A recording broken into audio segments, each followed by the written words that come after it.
Hey everybody, my name is Taylor from SoSo Cycles, and welcome back to the Motor Swap Ducati project. Since we missed last week, we had a whole bunch of stuff to get to this episode, including finally figuring out the rear brake. We got some clutch stuff, we got some carbon stuff, and we've got what I consider to be the point of no return.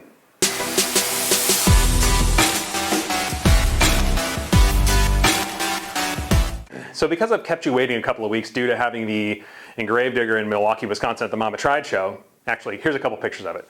This is our custom BMW R18. It's called the engraved digger for obvious reasons, and even if you don't like choppers, this thing is pretty intense, and it got a lot of attention. We're real proud of it. But anyway, back to the RS. I feel like we need to get a lot of stuff done this episode to make up for it. So my intention is get the rear brake finally working, mock up the cooling system, get the airbox in, get the slipper clutch in, and maybe a couple little carbon fiber pieces here and there. Let's get into it.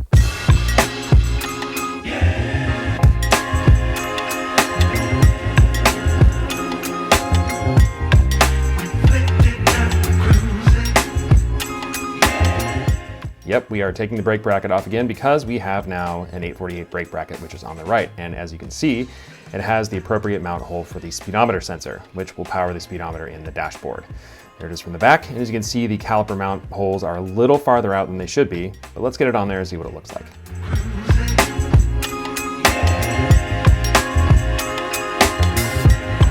And now that the bracket is on, we can get to this thing, which is the 848 axle, and it has the appropriate bolt spacing to run the larger disc from an 848, like this thing. And as you can see, the little rivets have magnets on the other side, which will tell the bike how fast it's going, which is the whole purpose of this. So let's get it on there.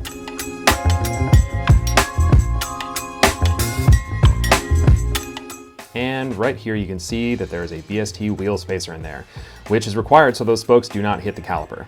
Not super happy about that, so I'm looking into other solutions, but for now, we have a working rear brake, and that's the most important part. And taking everything apart again, including the front wheel, just put on this thing, which is a 999 RS front fender from Corsa Garage, which will match the front forks we have and complete the front end of the bike.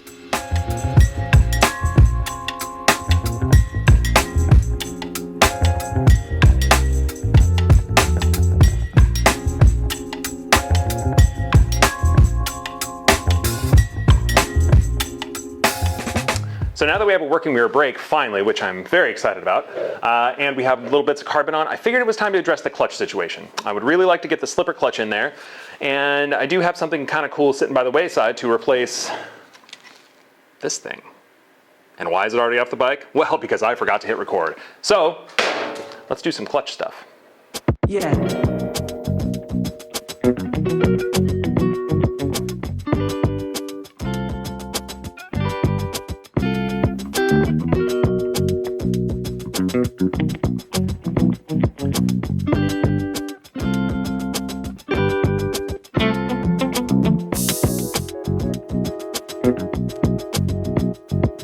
And I figured while we were in here, we might as well take that old clutch case off and put on this new vented clutch case.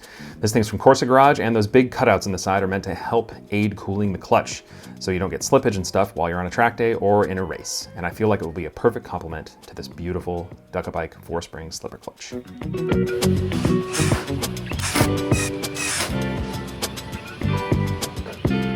And to top off our clutch setup, we now have something I hunted for a while, and this is apparently the last one in the dealership network. An old school Ducati Performance carbon fiber clutch cover. This one looks exactly like the ones I used on their old World Superbike bikes, and it is actually a real Ducati part, which is kind of a necessity for me. As you can see on the back, it actually really is an old Ducati part, which, you know, just tickles me a little bit. So let's get it on there and see what it looks like all together.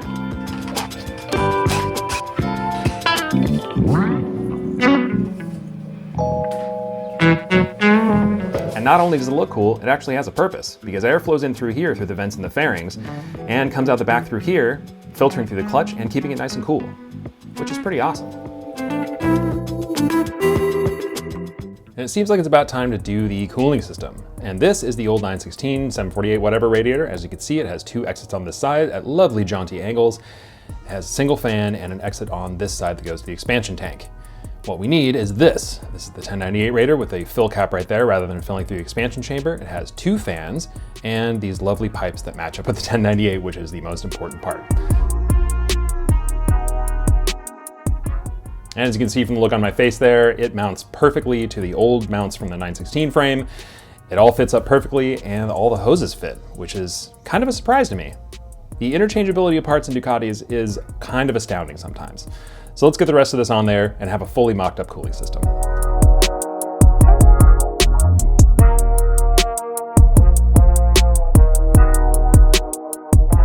And finally, we have our expansion tank, which this drains to the ground on the 1098, and this hose takes a circuitous route up through the frame and makes its way to the expansion tank port on the radiator. As you can see, the fill is on the top of the radiator on this one, as opposed to the 916 style, which has the fill on the expansion tank. And there is our overflow port. And on this one, as you can see, we also have the sensor here, which we do not need, and we do not need this port, so I will eventually make a block-off plate for it and get rid of that. This here we will use for our drain to ground, and this one we will use to go to the expansion tank output on the top of the radiator.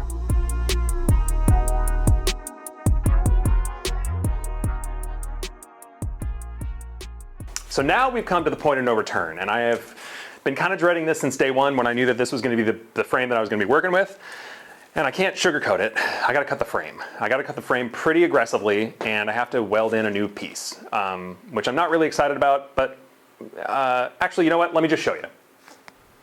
And this is the offending cross brace in question. The X brace right below the intake and the blue tape right there is the one that we're talking about. And all it needs to do is be made a lot lower to match the later 998 and 748R bikes that came out with the affectionately known Kyalami frame, which if you look it up is a race circuit in South Africa, and I'm not quite sure why they named it that, but point is, all we need to do is cut it out. And to do that, we're just gonna make some marks on the frame and leave enough meat for our fabricator friend to weld in a new piece of frame and start cutting.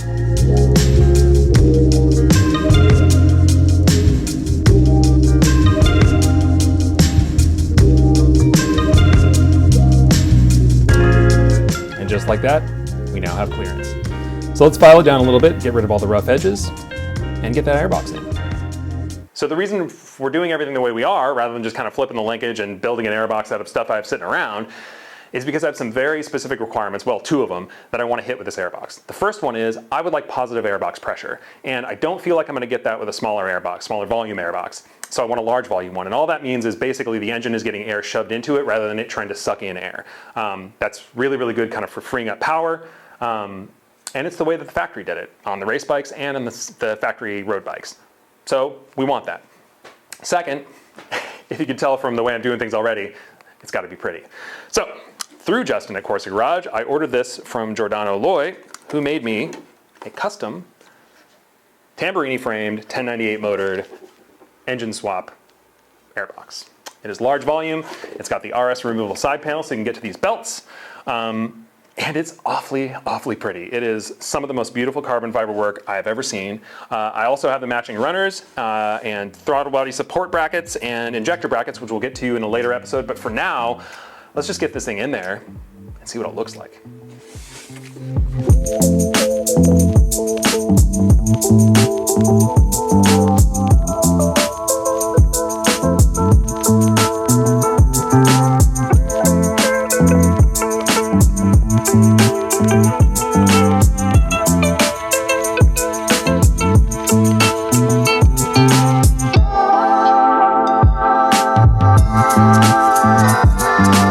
Here in these rainbow colored bags of gorgeous titanium reside two bolts that we need to finish off the airbox. They are these two, and some of you hardcore guys will know exactly why those are there. And you other guys, you have to wait for next episode. But they are titanium, they're beautiful, and they will finish bolting down our airbox.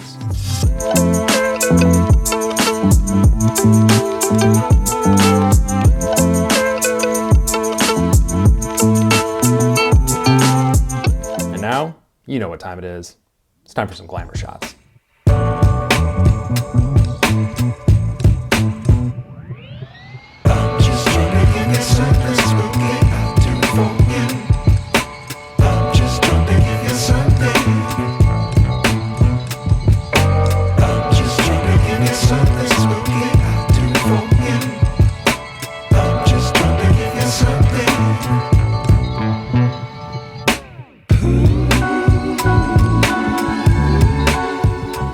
This is awesome. It's starting to look more and more like a bike. We're getting closer and closer every episode towards it being a functional motorcycle, and that's really, really exciting.